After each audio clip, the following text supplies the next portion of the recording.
KBS 1TV 인간극장은 평범한 사람들의 이야기를 잔잔하게 다루고 있는 따뜻한 프로그램입니다.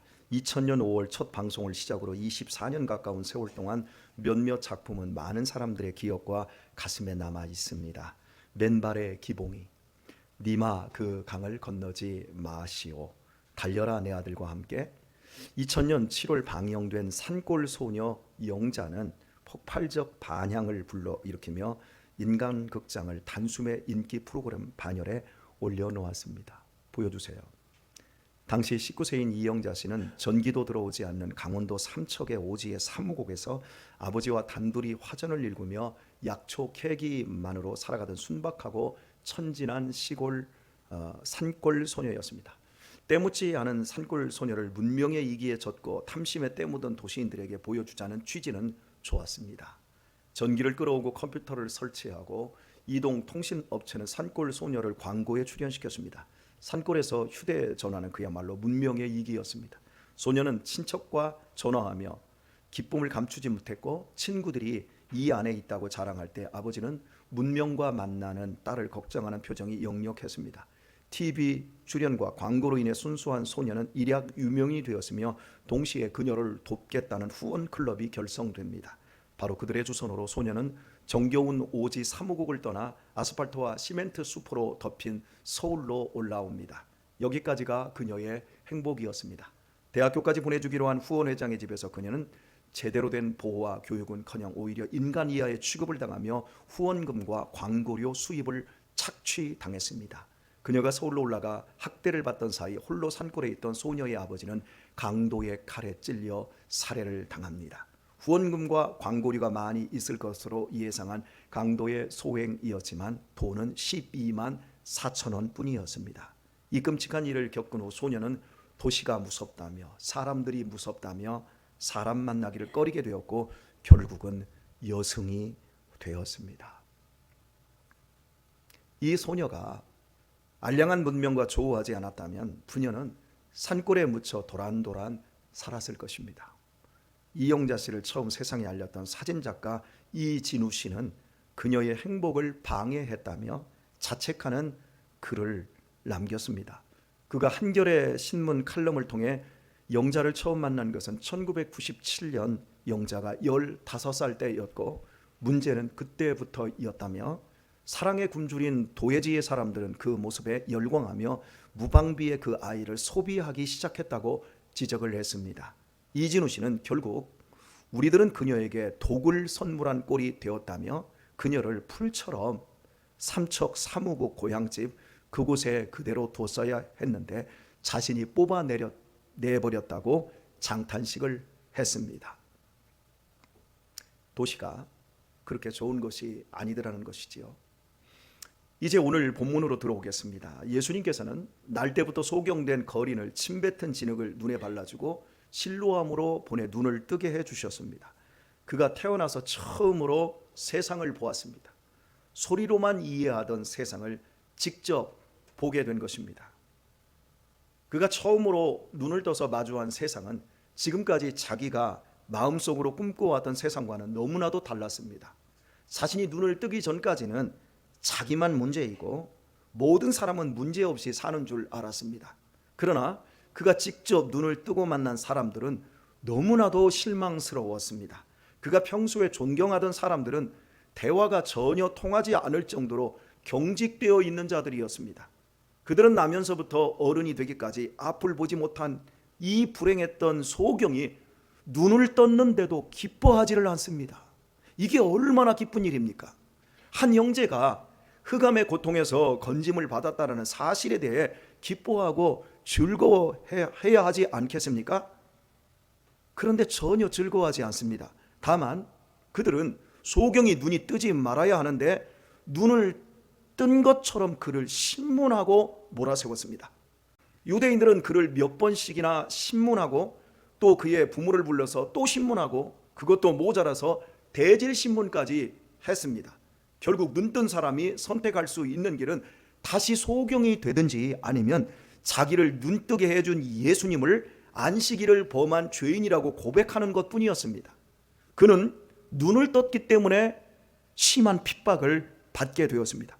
그가 소경 그대로 있었으면 조용하고 무사히 살아갈 수 있었는데 결국 눈을 뜸으로써 그 유대 사회에서 출교를 당하게 됩니다. 출교란 단순히 교회에서 내보내는 쫓겨나는 것이 아니라 이 시대의 출교란 하나님으로부터 버림받은 사람이 되는 것이기에 더 이상 유대 사회로부터 보호를 받을 수가 없습니다. 사형과 마찬가지로 이스라엘 백성에게 가해지는 최고의 형벌이 출교입니다. 성전에 들어갈 수도 없는 것은 물론이고 사람들과 교제를 가질 수도 없었고 폭력을 당해도 호소할 수 없으며 그가 죽을 경우 곡하는 것도 금지되어 있습니다. 심지어 스데반이 출교당하면서 돌에 맞아 죽기까지 했다는 사실을 생각하면 정말 무서운 일입니다. 따라서 이스라엘 사람들에게 사형만큼이나 두렵고 피하려 하는 형벌이 출교였습니다. 대체 이 사람이 무슨 흉악한 짓을 했기 때문에 이런 출교를 당해야 했습니까? 소경이 예수님을 만나서 눈을 뜨게 된 감격은 정말 짧은 순간에 불과했습니다. 유대인들이 문제 삼는 쟁점은 이 소경이 눈을 뜬 날이 안식일이라는 데 있습니다. 안식일에 일하는 사람은 하나님께서 축복하시지 않고 모두 저주하신다라는 것이었습니다. 그런데 어떤 일이 일어났습니까? 예수라는 사람이 안식일에 치료 행위를 해서 소경이 눈을 떠서 지금 자기들 앞에 서 있다라는 겁니다. 유대인들의 주장은 안식일이기에 하나님이 권능으로 역사하실 이가 없다는 것입니다. 예수가 속임수를 썼든지 혹은 귀신의 힘을 잠깐 빌려서 말 그대로 잠깐 이 사람이 보게 된 것이라고 우기고 있는 겁니다. 아니면 사람을 바꾸치기 했다라고 말하고 있는 겁니다. 그래서 예수를 안식일을 어긴 죄인으로 몰아가고 그것을 눈뜬 사람에게 인정하라고 신문하며 윽박지르고 있는 겁니다. 유대 사회는 그냥 사회가 아니라 거대한 교회였습니다. 전 국민이 하나님을 믿고 말씀대로 산다고 자부하는 사람들이었습니다. 그런데 하나님께서 하신 이 일을 아니라고 우기면서 오히려 은혜 입은 사람을 핍박을 했습니다. 이것이 과연 가능합니까? 물론입니다. 하나님의 말씀이 실종되고 나면 하나님을 믿는다고 하는 자들이 믿음에 대하여 가장 적대적인 사람이 될 수 있습니다. 은혜를 받지 못하고 교회에서 직분만 고급스러워지면 이런 사람이 될 수 있습니다. 그런 이들이 교회에서 믿음을 가진 자들의 피를 가장 많이 흘리게 했습니다. 성경뿐만 아니라 교회 역사에서 끝없이 반복되고 있고 지금도 우리 주변에 있는 다른 교회들에서 일어나고 있는 무서운 일입니다. 마음이 굳어버린 사람들은 다른 사람이 불행 속에서 죽든 말든 아무런 상관이 없어요. 그냥 주일 제도라고 하는 안식일이라고 하는 이런 규칙만 준수하는 것이 더 중요한 일이에요. 유대교인들이 이렇게 굳어져 있었어요. 안식일에는 아무것도 하지 않는 것이 더 중요한 핵심일 뿐이에요. 분명 하나님은 안식일을 거룩하게 지키라고 했습니다. 거룩하게 지키기 위해 노동을 금했습니다. 핵심은 거룩입니다. 노동 금지가 아닙니다. 죄인인 인간이 하나님의 초청으로 예배 자리에 들어오는 날이 안식일입니다. 그날만큼은 너희가 일하지 않아도 먹고 살 수 있는 은혜를 내가 주겠다라는 겁니다. 먹고 사는 모든 것이 하나님으로부터 옵니다. 인간의 모든 탐욕과 근심을 내려놓고 하나님의 은혜와 사랑과 보호 안으로 들어가서 참으로 휴식하는 날이 안식일입니다. 사람을 위해 안식일을 하나님이 주셨습니다. 하나님의 보호와 사랑을 믿는 사람만 안식할 수 있습니다. 하나님이 우리에게 참으로 쉬어라, 나에게 모든 것 맡겨라, 그러면 쉬고 맡길 수 있어야 합니다. 그게 신앙입니다. 불가피하게 버스 운전이나 불가피하게 이 일을 해야만이 전체가 돌아가는 이런 직종에서는 그럴 수 있어요. 하지만 내 욕심을 채우고자 내가 멈출 수 있는데 멈추지 않는 건 결국 하나님께서 모아두셨다가 멈추게 하십니다. 하나님의 보호와 사랑을 믿는 사람만 안식할 수 있습니다. 하나님의 사랑 안에서 참된 쉼을 입는 사람만이 그 사랑에 힘입어 나 아닌 타인과 다른 피조물을 너그럽게 대할 수가 있습니다. 이렇게 안식일을 지키는 것이 거룩한 것입니다.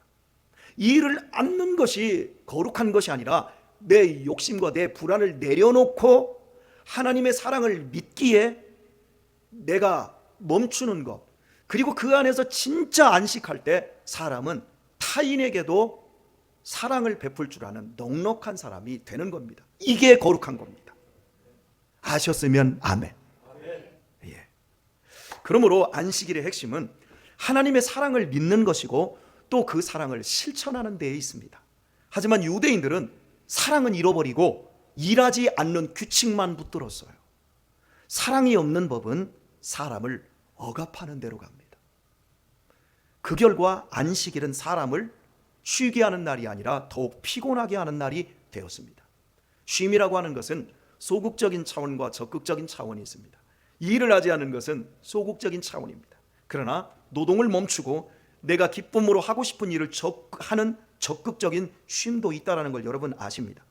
예를 들면 음악을 좋아하는 사람은 그날 음악을 듣고, 그림을 좋아하는 사람은 그림을 그리는 것이 적극적인 휴식이 될 수 있습니다.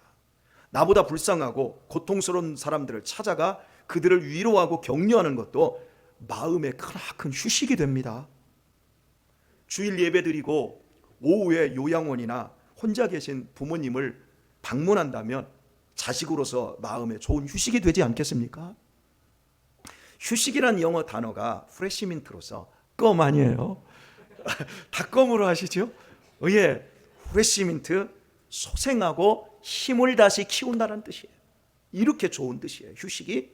그런데 휴식은 잠을 자거나 편히 쉼으로 피로를 풀고 다시 힘을 얻는 것, 여기로 우리가 가는 거죠. 그런데 매주일 방 안에서 아무것도 안 하고 먹고 자고 잠만 잔다면 피곤이 없어지나요? 소생케 되어지나요? 아니요. 경험자들이 그런 말을 합니다.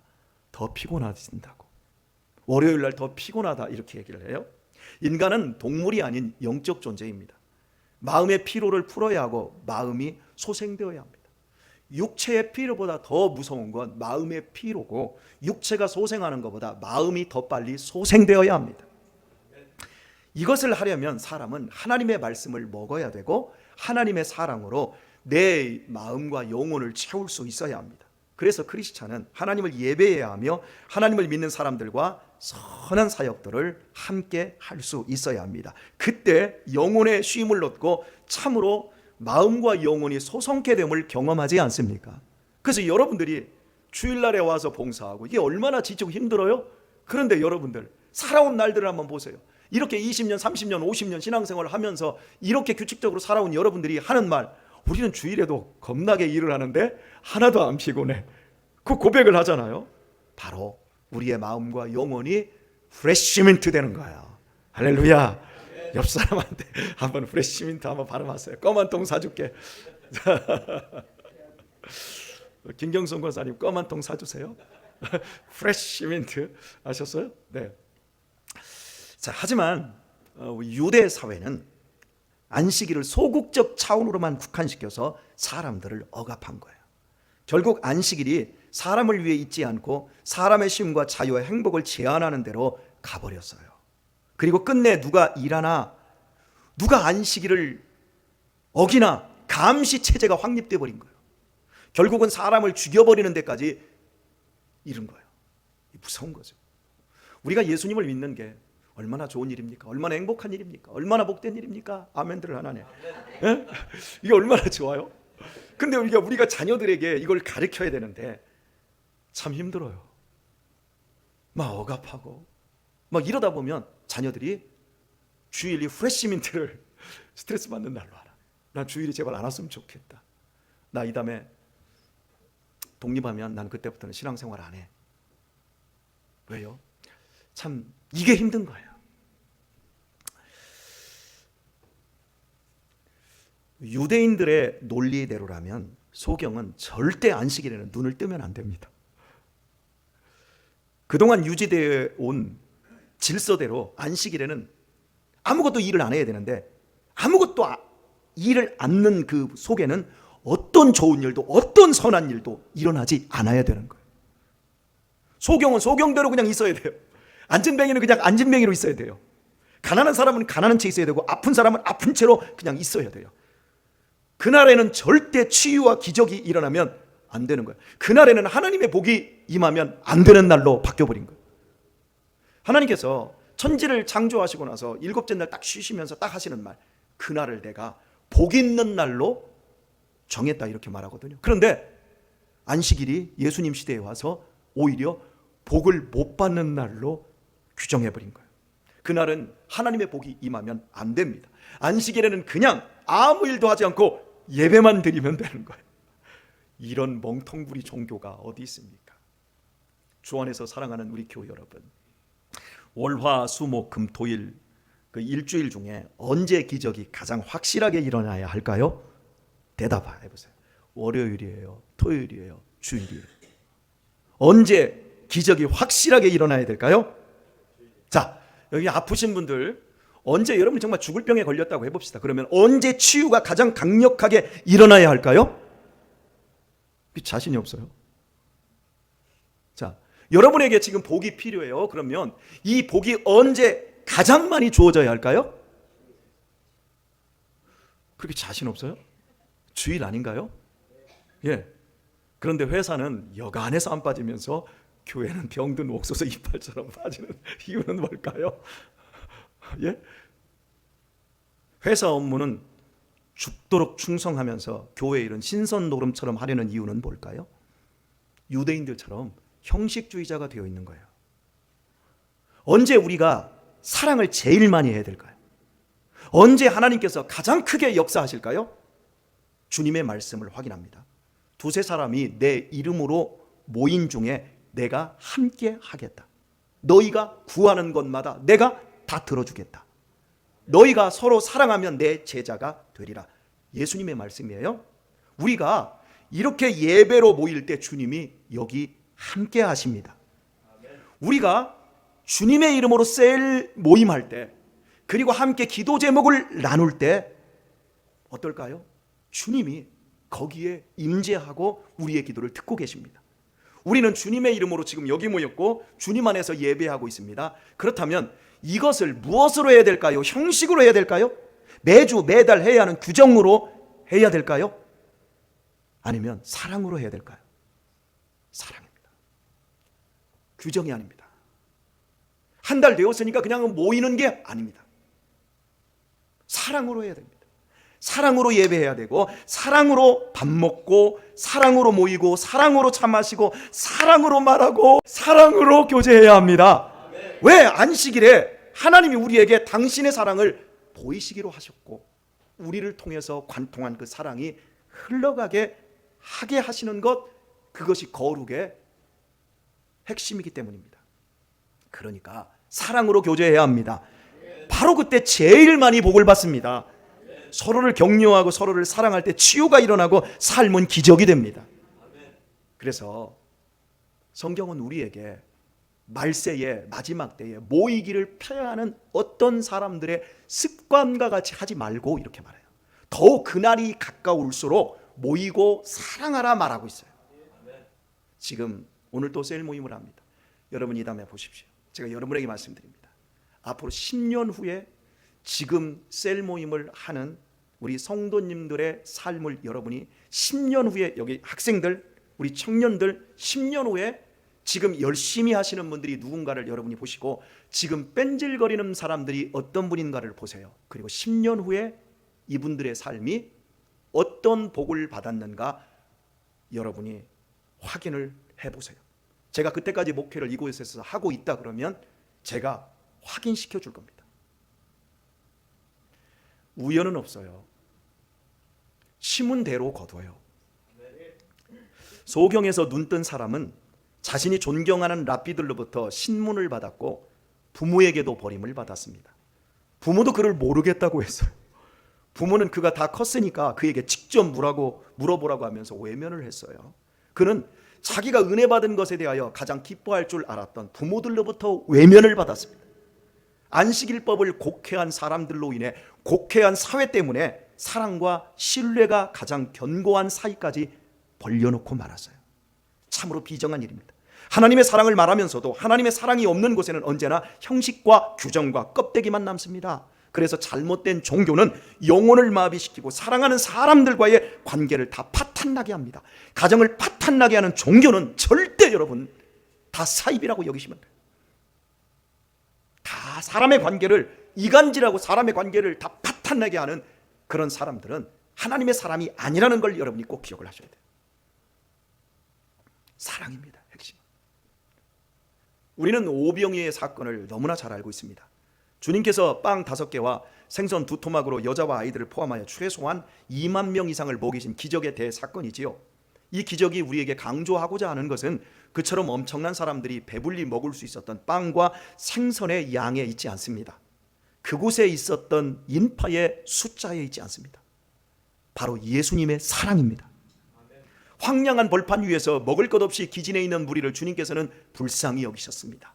그들에 대한 주님의 사랑이 오병이어의 원동력이었습니다. 그러므로 그 많은 인파가 먹었던 빵과 생선은 단순한 양식이 아니라 주님의 사랑의 결정체였습니다. 그러나 그곳에서 주님의 사랑을 본 자는 아무도 없었습니다. 제자들도 마찬가지였습니다. 그들은 모두 먹었던 빵과 생선이라는 외형에만 만족하고 있었습니다. 그 결과 그들은 주님을 사랑하기는커녕 도리어 십자가에 못 박히시는 주님의 배신자들이 되고 말았습니다. 오늘 본문이 우리에게 주고자 하는 메시지가 바로 이것입니다. 날 때부터 소경이었던 자가 눈이 열려버렸습니다. 주님의 사랑이 또 하나의 기적을 이루었습니다. 주님께서 소경을 사랑한다는 말 한마디 하지 않았습니다. 사랑의 포옹도 하지 않았습니다. 그럼에도 주님께서 소경을 사랑하셨으면 그의 가장 고통스러운 부분을 해소시켜 주셨다는 데 있습니다. 그것도 안식일에 일하는 행동으로서 주님께서는 당신의 목숨을 걸고 이 소경을 고쳐주셨습니다. 참으로 큰 사랑입니다. 이것이야말로 모든 사람들이 함께 기뻐하고 축하하여야 할 경사가 아닐 수 없습니다. 그러나 바리새인들은 주님을 비난하며 예수님으로 사랑을 입은 사람을 죽이고자 했습니다. 참으로 바리새인들은 주님과 사람 사이를 갈라놓는 분열주의자들이요 껍데기만 붙든 형식주의자들이었습니다. 하나님의 말씀에 관한 한 최고의 엘리트라 잡아든 그들이 그런 어처구니 없는 행동을 보인 근본적인 까닭은 주님의 사랑을 보지도 깨닫지도 못했기 때문입니다. 결국 그들은 눈뜬 소경이었던 것입니다. 오늘날에도 눈뜬 소경이 얼마나 많습니까? 부모님이 주시는 돈은 돈이 아닌 사랑입니다. 회사에서 받는 월급은 돈이지만 부모님은 자식에게 돈이라는 수단을 통해 사랑을 주고 있는 겁니다. 맛집에서 먹는 밥은 음식입니다. 그러나 집에서 어머니가 해준 음식은 사랑입니다. 현상적으로 같은 돈이고 같은 음식이지만 본질적으로 다릅니다. 이 사랑의 눈이 떠져야 합니다. 이 눈이 밝아질 때 비로소 사람은 바른 삶을 살아갈 수 있습니다. 그렇지 않겠습니까? 부모님으로부터 받은 모든 것을 사랑으로 여기는 자녀가 어찌 삐뚤어질 리가 있겠습니까? 여러분이 잘 아시다시피 7명의 우리 교회의 어린이와 학생들이 그저께를 끝으로 국토종단과 횡단을 마치지 않았습니까? 1000km 가까운 거리를 걷는 대장정이었습니다.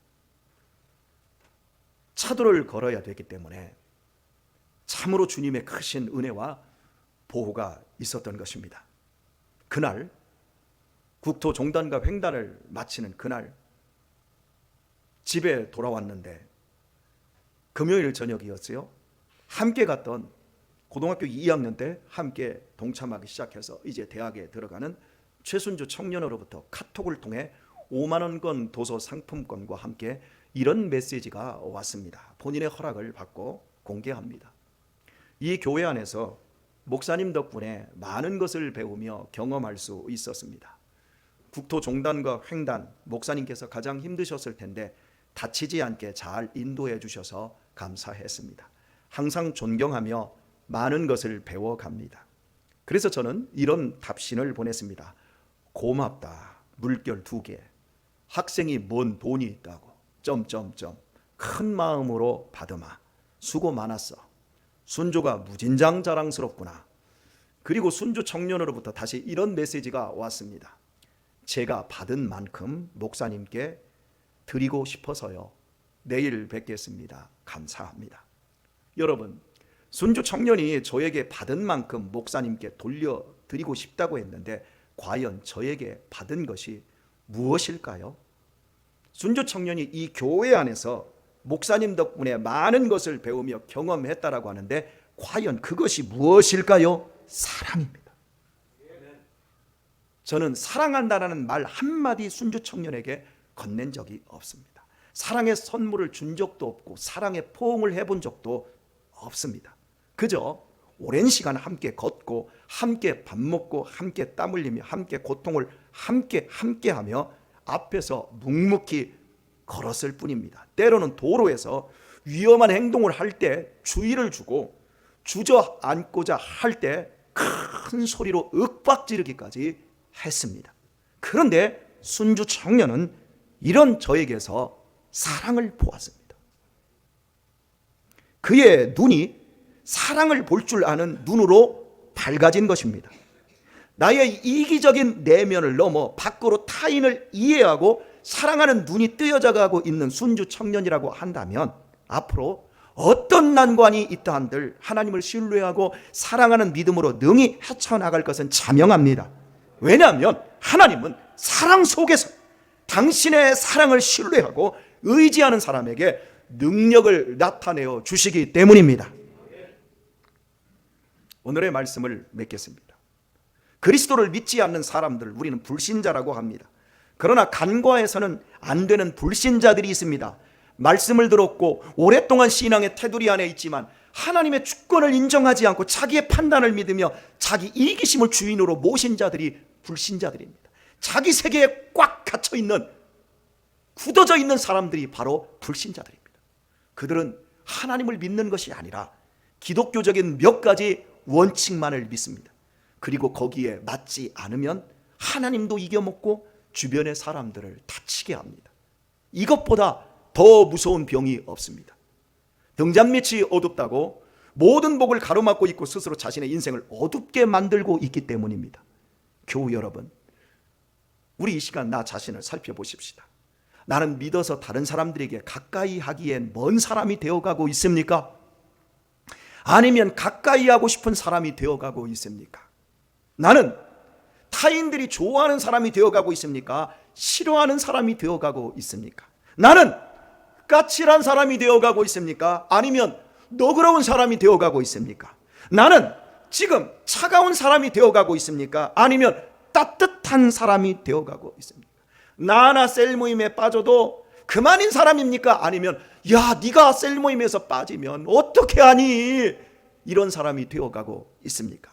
부디 매주 일마다 여러분이 이 자리에서 바르게 은혜 받아서 여러분의 답답한 현실이 유쾌하게 회복되는 복된 은혜 있기를 예수님의 이름으로 축복합니다.